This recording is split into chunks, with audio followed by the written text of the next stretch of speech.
I would usually say the Gulls are at least doing better, but they're doing worse right now. They're on a long losing streak, and I don't know if it can be stopped right now. We'll talk about that on this edition of Gulls Thursday on the Locked On Podcast Network. Your Locked On Ducks, your daily podcast on the Anaheim Ducks, part of the Locked On Podcast Network, your team every day.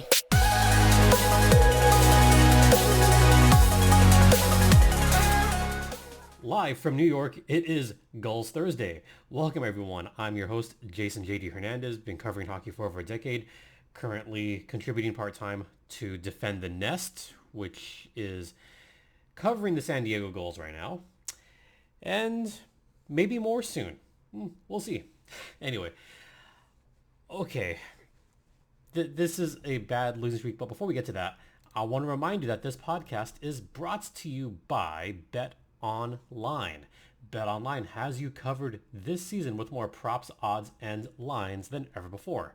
BetOnline is where the game starts. All right. I'm going to try to keep this a shorter episode, one, because I'm still kind of on a little mini vacation. I'm actually heading home in less than 24 hours. So there will be a Friday show, but it'll come either in the afternoon or very late. Just want to get that out there right now. Am I going to watch this Ducks game live on Thursday? No way. No, the Ducks have been bad. The Gulls have been worse. The San Diego Gulls right now are riding a 9-game losing streak. Let me repeat that. 1, 2, 3, 4, 5, 6, 7, 8, 9. Could be 10 soon. We'll get to future games later on in this podcast. But the last week of games, they've just not gone well, mainly because of what's been happening up in Anaheim. That's really what's going on. Anaheim has been losing players left and right, so the Gulls have been losing players. The Gulls did gain one player for whatever that's worth. They did gain a Pavel Regenda. That's about it. Has it done any good for the Gulls? Honestly, not so much. No, Regenda did go back down to San Diego. He wasn't back in time for the games up in Calgary at the Saddle Dome. So we'll talk about those ones first because I haven't talked about those ones yet. To put it simply, they got their butts kicked. This after losing 2 games in Calgary, well, not in Calgary, in San Diego the week before. Remember, they had a set down at Pechanga Arena with this same team. And on those 2 games, they got killed. They lost 7-3 and that horrible 6-0 shutout, which you can read about on Defend the Nest. Then they went to Calgary. Not much better. The Gulls' offense was non-existent on that game last Friday. They got shut out for the 2nd game in a row. Sound familiar, Ducks fans, getting shut out 2 games in a row? 2 Canadian teams? Yeah, sound familiar? It should. They got shut out 6-0 and 3-0. This is sounding way too familiar, isn't it, Ducks fans? Yeah, I know this is Locked On Gulls and we're not going to talk about the Ducks, but we are going to talk about the Ducks because this is still Locked On Anaheim Ducks. But let me remind you that the last 2 shutouts were 3-0 and 7-0 to the Sens and the Leafs. So imagine my shock, none, that they got shut out 6-0 and 3-0. Yeah, there was no shock at all. None. I will say that Lukas Dostal stood on his head on that game. If there was expected goals in that game, it'd probably be like 4-0 or 5-0, but it was only 3-0 Calgary. Lukas Dostal kept the goals in it. I mean, yeah, there was that really bad Cole Schwintz goal early on. Maybe only 1 goal was on Dostal, but that's it. That's the one, really. Defense was non-existent. The Gulls allowed 31 shots, but they were 31 high danger shots. That's what kills me about this, is a lot of the Wrangler shots were of the around the crease variety, or let's get the rebound on Dostal variety, or let's see how much we can pressure him variety. That's really what it was. And Dustin Wolf being Dustin Wolf, Dustin Wolf has been one of the premier goaltenders in Calgary's system. He's been kind of a premier goaltender the last 2-3 years. He's in his prime right now, so he's playing really well. And then we got to Saturday's game. Not much better. It really wasn't much better. Starting that game was Olle, Eriksson, Ek. Oh boy. Olle did not have a good game. He got off to a horrific start, and the Gulls tried to come back. They tried. They got to within 3-1 and 4-2, but that was it. Calgary just got off 3 quick goals, bang, bang, bang, just like that, including a couple of power play markers. So yeah, San Diego starting to look like their parent club, the Anaheim Ducks, in allowing power play goals and not defending and getting outshot by a ton. In that game, Saturday's game, 31-18, by the way, 31-18. The Gulls only managed 18 shots on that one. And they didn't even have Dustin Wolf. They had Oscar Dansk to try to get goals past. I mean, backup versus backup, you would think, okay, maybe San Diego has a semblance of a chance. Maybe. Not so much. And this is concerning for the Gulls right now. It's concerning because they're starting to take on a lot of the same habits that the Ducks are. The habits such as having no one around the net when they're on a power play, when they're on a penalty kill, having no one, kind of push out that player that's blocking either Dostal or in this case, Olle, Eriksson, Ek. Like there was no goals that were trying to block out someone that was impeding Olle, Eriksson, Ek's view on that power play. And one of those power play goals, Eriksson Ek had no chance. I mean, there was a Wranglers player right in front of him. He couldn't see the puck moving, and that was a perfect play. Brilliant. The Gulls need to go back to basics a little bit. Roy Summer, he has got his hands full. And he's got his hands full for other reasons as in the roster. But we'll talk about that on the second portion of this podcast and a little bit on the last portion. And like I said, we're going to keep this one short. So we're going to head to the first intermission. But first, let's talk about Bet Online, which is the one place that has you covered and the one place that we trust. Bet Online has you covered this season with more props, odds, and lines than ever before, including the NBA, NFL, and of course, the NHL. Yeah. Who's going to win the Stanley Cup? Who's going to win the Jack Adams Trophy? Who's going to win the Hart Trophy? All those odds are up there right now on Bet Online. So either head there using either your mobile device or your laptop. Bet Online is where the game starts, and Bet Online is the official online sportsbook of the Locked On Podcast Network, and please gamble responsibly. Welcome back to Locked On Anaheim Ducks, Locked On Gulls, part of the Locked On Podcast Network. Okay, let's talk about that last game that took place just last night. I'll admit I was asleep because I'm in East Coast time. Actually, no, I'm lying. I actually wasn't asleep. I was falling asleep watching the Canucks and Flames, and then that got interesting. So I'm like, well, I guess I'll stay up and watch the shootout, and then I just knocked out after that. So I'll admit that I didn't really watch this Skulls game live because A, I was out and about, I'm a little bit on vacation, and 2, I was tired. But I will say, watching this morning, seeing how it went down, I'm surprised that the Gulls were within 1. They could have easily won this game and didn't, if not for, stop me if you've heard this before, Ducks fans, if not for getting outshot by a factor of 2-1 and allowing 40 plus shots. This sound familiar, Ducks fans? Yeah, it really should. Especially at the beginning when they were outshot 22-10. 22-10. Ugh. But hey, look who's doing well for the Gulls once again. Rocco Grimaldi. Rocco Grimaldi was on an absolute tear on this one. What is concerning was that we had to have a goalie change early on in this game. We did see Daniel Manella to start this game.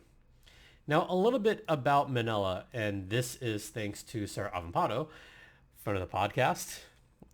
Sarah Avampado covers the Chicago Wolves, and she wrote about Manella and actually talked to Manella after a game last season. So I'm actually going to look at what Sarah said about Manella last season, and this was when he was part of the Chicago Wolves. So first, I should point out that the Wolves were a juggernaut last season. There was a great defense in front of Manila. Their offense was strong. I mean, heck, they were the Calder Cup champions. Of course, they were really strong. So imagine having a strong defense in front of you and getting a win, by the way. And, Manila went from the ECHL to the AHL because, remember, the Wolves had their own goalie carousel last season. I mean, you had to bring in Peter Kochetkov. Yes, that's Peter Kochetkov, the same guy that played against the Anaheim Ducks earlier this season. The same Pyotr Kochetkov whose nickname is Coochie, who's kind of become a legendary player in his own right out in Carolina. So Manila had like a long weekend, and Sarah actually said after the game, Manila described his whirlwind of a weekend. Quote, "I was pretty surprised when I got the call Friday night, but I just wanted to make the most of it. The game is the same no matter what level you're at. You just try and do what you can do and focus on what you can control, and at the end of the day, the results will take care of themselves." End quote. Yeah, imagine that. Imagine focusing on what you can control. He cannot control the defense in front of him. He really cannot. And that's exactly what happened. This was a Wolves team that had Andrew Podorowski. Remember him, Gulls fans? Yeah, Potts was on that Wolves team. Now he's elsewhere. But Manella saying that he has to control what he can control is great. But when the defense just doesn't do jack, then it's going to cost you. And that's exactly what happened. There was a bunch of shots against Manila early on, including a juicy rebound. By the way, Linus Karlsson had a great shot from kind of the outside.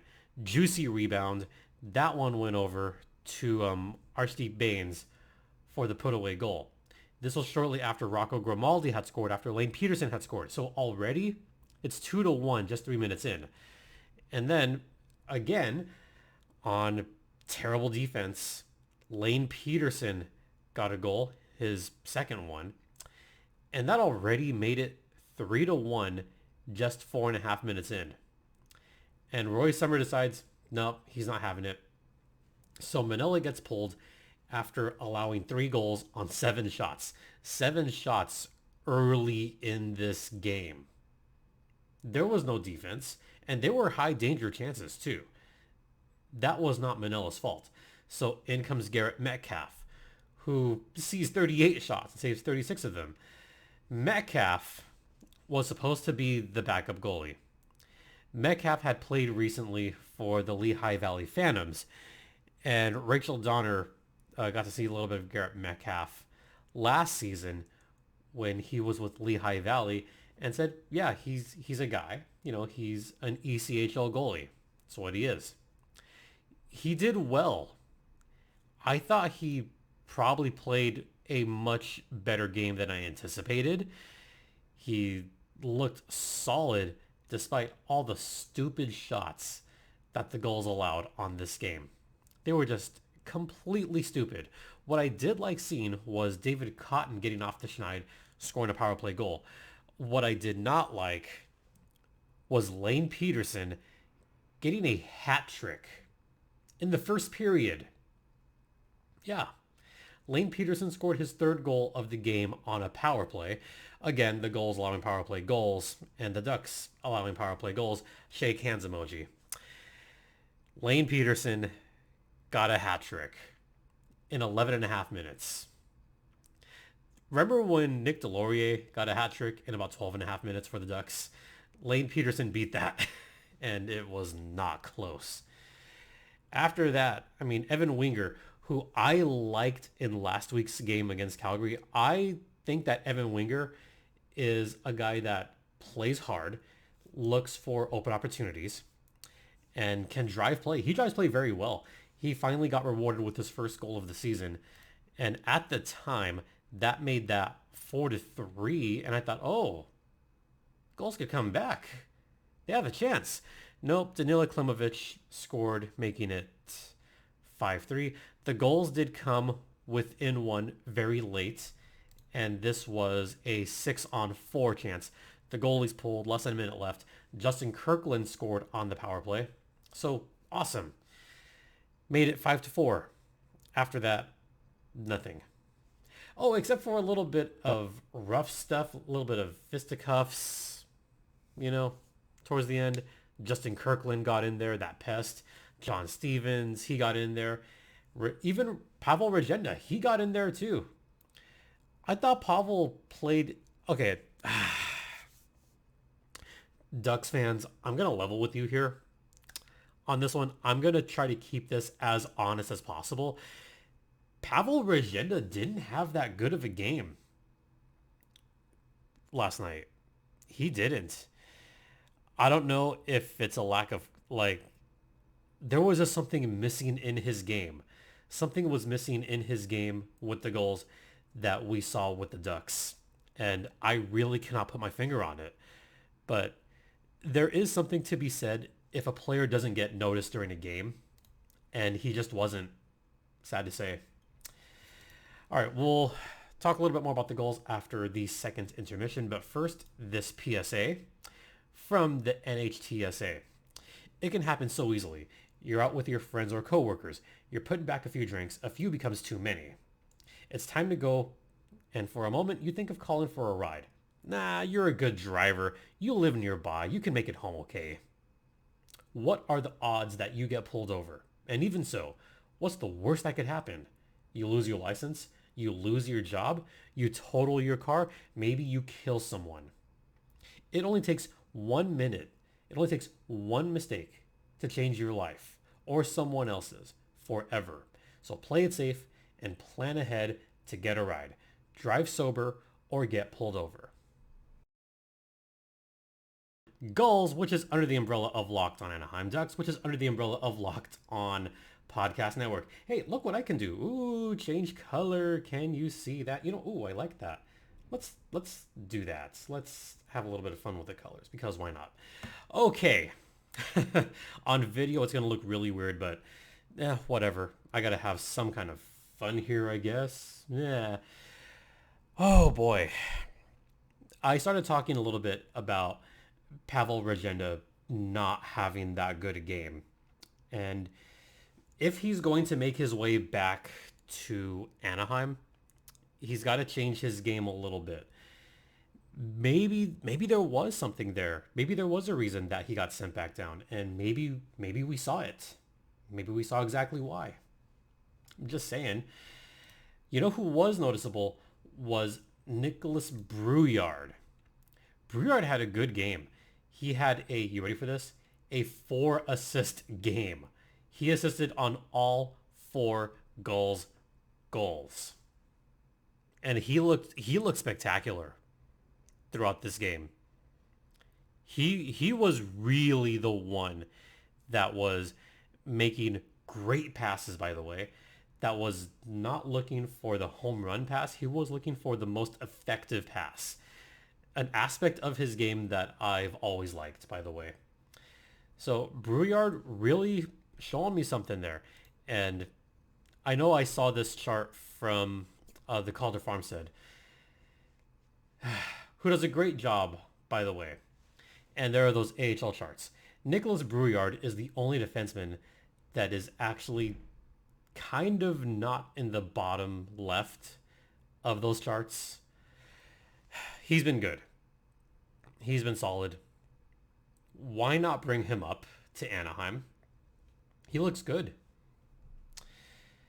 You know who else has looked good is Rocco Grimaldi, but that goes without saying. Rocco Grimaldi, again, is a guy that I think is too good for the AHL, and I think still good enough to be in the NHL, to be honest.